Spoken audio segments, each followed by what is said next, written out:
بسم اللہ الرحمن الرحیم۔ بسم اللہ الرحمن الرحیم۔ عزیز طلبہ کرام، السلام علیکم ورحمۃ اللہ وبرکاتہ۔ آسان علم میراث کے سلسلہ میں ورثاء کے درمیان ترکہ تقسیم کرنے کا طریقہ ہم سیکھ چکے ہیں۔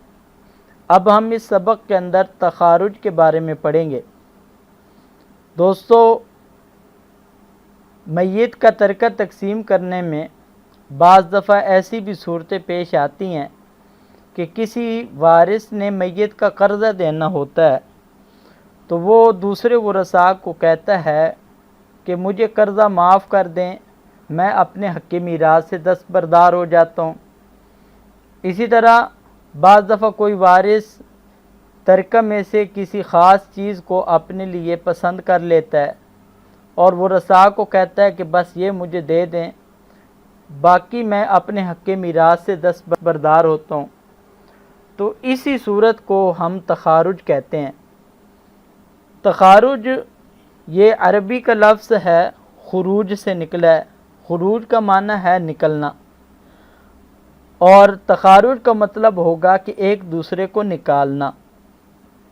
تو اب اس کا اصطلاحی مفہوم یہ بن جائے گا کہ کوئی وارث دوسرے ورثہ کی رضامندی سے اس شرط پر اپنا حق میراث چھوڑ دے کہ اس کو ترکہ میں سے کوئی خاص چیز دے دی جائے۔ تخارج کے جواز کی دلیل یہ ہے کہ حضرت عبد الرحمن بن عوف رضی اللہ تعالیٰ عنہ نے اپنی بیوی کو، جن کا نام تماذر بنت الاسبع الکلبیہ تھا، مرض الموت میں طلاق دے دی۔ تو ابھی وہ خاتون عدت میں تھیں کہ حضرت عبد الرحمن بن عوف رضی اللہ تعالیٰ عنہ کا انتقال ہو گیا۔ تو ان کا کیس حضرت عثمان غنی رضی اللہ تعالیٰ عنہ کے پاس گیا۔ تو حضرت عثمان غنی رضی اللہ تعالیٰ عنہ نے حضرت عبد الرحمن بن عوف کی دوسری بیویوں کے ساتھ اس متعلقہ بیوی تماذر بنت الاسبع الکلبیہ کو بھی وارث بنایا۔ تو ورثاء نے ان کو 83,000 دینار یا درم، مختلف روایات کے اندر الفاظ آئے ہیں، تو دے کر انہوں نے ان کے ساتھ صلح کی۔ تو اس سے تخارج کی مشروعیت ثابت ہوئی۔ تخارج میں تقسیم ترکہ کا طریقہ یہ ہوتا ہے کہ وہ وارث کے جو صلح کر رہا ہے، پہلے اس کو دوسرے ورثاء کے ساتھ شامل کر کے ہم مسئلہ بنائیں گے، جیسے ہم میراث کا مسئلہ بناتے ہیں۔ پھر اس کے بعد صلح کرنے والے وارث کے نیچے صلح کا ساد کھینچ کر اس کے حصہ کو اصل مسئلہ میں سے تفریق کر دیں گے، اور اب جو باقی بچے گا اس سے مسئلے کی ابتدا کریں گے۔ تخارج کی ہم مثال دیکھتے ہیں کہ ایک خاتون فوت ہو گئی اور اپنے ورثاء کے اندر خامند، والدہ اور چچا کو چھوڑا۔ خامند نے عورت کو حق مار ادا نہیں کیا تھا زندگی میں، تو وہ دوسرے ورثاء کو کہتا ہے کہ حق مار جو میرے ذمے میت کا دین ہے وہ میرے پاس رہنے دو، اور باقی میں حق میراث سے دستبردار ہوتا ہوں۔ تو گوئے کہ خامند اس سے صلح کیا۔ تو اب ہم اس مسئلے کو دیکھتے ہیں۔ تو خامند کو ہم پہلے دوسرے ورثاء کے ساتھ ملا کر مسئلہ بنائیں گے۔ تو میت کی اولاد نہ ہو تو خامند کو نصف ملتا ہے، اور والدہ کو میت کی اولاد نہ ہو یا دو سے زیادہ بہن بھائی نہ ہوں تو والدہ کو ثلث ملتا ہے، اور چچا جو ہے وہ عصبہ بنتا ہے۔ اب ہم نے اس مسئلے کی ابتدا کی 6 سے، تو 6 میں سے نصف 3 وہ خامند کو دے دیے، اور 6 کا جو ثلث بنتا ہے وہ 2 وہ ہم نے والدہ کو دے دیے، اور پیچھے 1 بطور عصبہ کے وہ ہم نے چچا کو دے دیا۔ اب یہاں پر خامد نے کیونکہ صلح کی تھی تو ہم اس کے نیچے ساد لکھ دیں گے، اور اس کے حصے کو ہم اصل مسئلہ سے تفریق کر دیں گے۔ تو جب 6 میں سے ہم نے 3 کو نکالا تو ہمارے پاس 3 باقی رہ گیا۔ تو اب یہ 3 ہی گویا کہ اصل مسئلہ ہوگا، اور والدہ کو 2 حصے ملیں گے، چاچا کو 1 حصہ ملے گا۔ یہاں پہ آپ یہ دیکھ رہے ہوں گے کہ ہم نے خامند کو صلح کرنے والے کو مسئلے کے اندر اسی وجہ سے رکھا ہے، کیونکہ اگر ہم خامند کو نکال دیں اور خالی والدہ اور چچا سے مسئلے کی ابتدا کریں تو اس صورت میں والدہ کو ثلث ملنا تھا تو 3 میں سے 1 ملنا تھا، کیونکہ 3 کا ثلث تو 1 ہی بنتا ہے، اور اس صورت میں چاچا کو دگنا مل جانا تھا۔ تو اس طرح والدہ کا حصہ کہ جو کہ شرعی طریقے کے مطابق زیادہ بننا چاہیے وہ اس صورت میں پھر کم بن جائے گا۔ اسی بنا پر ہم صلح کرنے والے کو پہلے مسئلے کے اندر رکھیں گے اور مسئلہ بنائیں گے، پھر مسئلہ بنانے کے بعد اس کے حصے کو اصل مسئلہ سے تفریق کر دیں گے۔ دوستو دوسری مثال دیکھتے ہیں کہ جس کے اندر کسی وارث نے ترکہ میں سے کسی معین چیز پر صلح کر لی، تو میت کے ورثاء کے اندر بیوی اور 4 بیٹے ہیں۔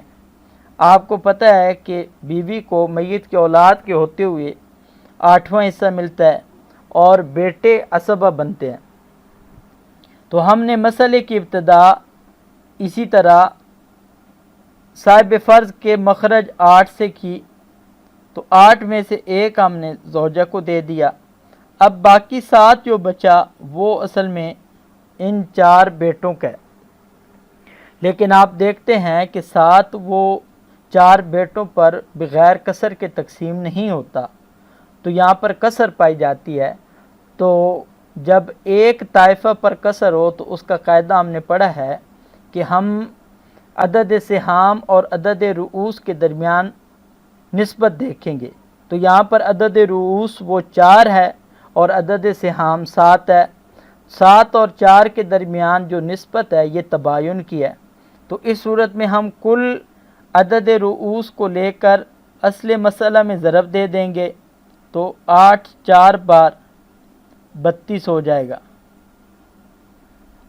اب اس کے بعد باقی ورثاء کو حصہ دینے کے لیے اسی طرح ہم 4 کو ان کے اصل مسئلہ میں سے جو حصہ ملا ہے اس سے ضرب دیں گے، تو 4 1 بار 4 یہ زوجہ کے ہو جائیں گے، اور 7 4 بار 28، تو اب ہر بیٹے کو 7 حصے مل جائیں گے۔ ان میں سے جو تیسرے نمبر کا بیٹا ہے اس نے صلح کر لی ہے، تو اب ہم صلح کا 7 اس کے نیچے لکھیں گے اور اس کے 7 کو ہم 32 میں سے تقسیم کر لیں گے۔ تو جب 32 میں سے 7 کو تقسیم کیا تو پیچھے 25 رہ گیا، تو اب گویا کہ مسئلے کی جو ابتدا ہوگی وہ 25 سے ہوگی۔ تو دوستو تخارج کا یہ مختصر سا بیان تھا۔ اب ہم اس کے بعد اس کی مختصر سی تمرین دیکھتے ہیں۔ تمرین کے اندر پہلی صورت ہے کہ عورت نے ورثاء میں خاوند 2 بیٹے پوتا پوتی چھوڑے اور خاوند ایک گھر پر صلح کر لے اور درمیان میں سے نکل جائے، تو اس صورت کو حل کیا جائے۔ دوسری صورت ہے کہ میت کے ورثاء کے اندر خاوند، بہن، باپ شریک بہن، ماں شریک بہن ہے، تو جو حقیقی بہن ہے اس نے صلح کر لی، تو اس کو بھی حل کریں۔ تیسری صورت ہے کہ میت کے ورثاء کے اندر بیوی، بیٹی اور 2 بیٹے ہیں، اور 2 بیٹوں میں سے ایک بیٹے نے صلح کر لی، تو ان 3 صورتوں کو حل کیا جائے۔ اب اس کے بعد ہم تخارج کو سراجی کی عبارت میں دیکھتے ہیں۔ فصل فی التخارج، کہ یہ فصل تخارج کے بیان میں ہے۔ من صالح علی شیء من الترکۃ فاطرح سہامہ من التصحیح، کہ جس آدمی نے ترکہ میں سے کسی چیز پر صلح کر لی ہو تو اس کے حصوں کو تصحیح یعنی اصل مسئلہ سے نکال دیں، منفی کر دیں۔ ثم اقسم ما بقی من الترکۃ علی سہام الباقین، پھر اس کے بعد جو باقی ترکہ ہو باقی ورثاء کے حصوں پر تقسیم کر دیں۔ مثال کزوجن و امن و امن، جیسے کہ میت کے ورثاء کے اندر خامند ہو، والدہ ہو اور چچا ہو۔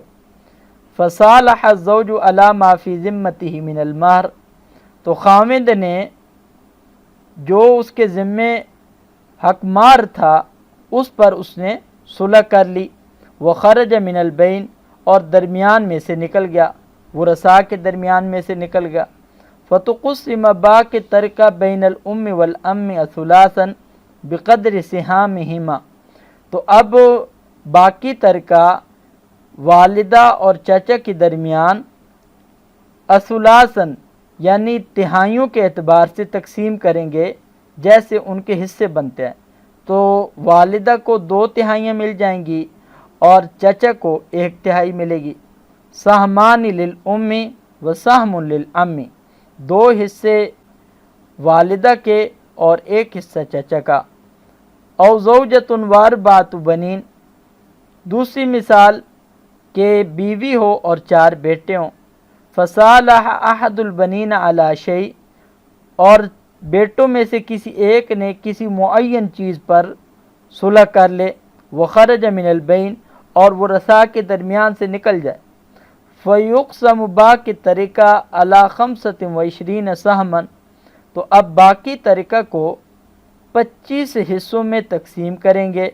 للمرأۃ 4 اسہم، بیوی کے لیے 4 حصے ہوں گے۔ وَلِكُلِّ ابن 7، اور ہر بیٹے کے 7 حصے ہوں گے، جیسا کہ ہم نے شروع کے اندر پڑھ لیا۔ والسلام علیکم ورحمۃ اللہ وبرکاتہ۔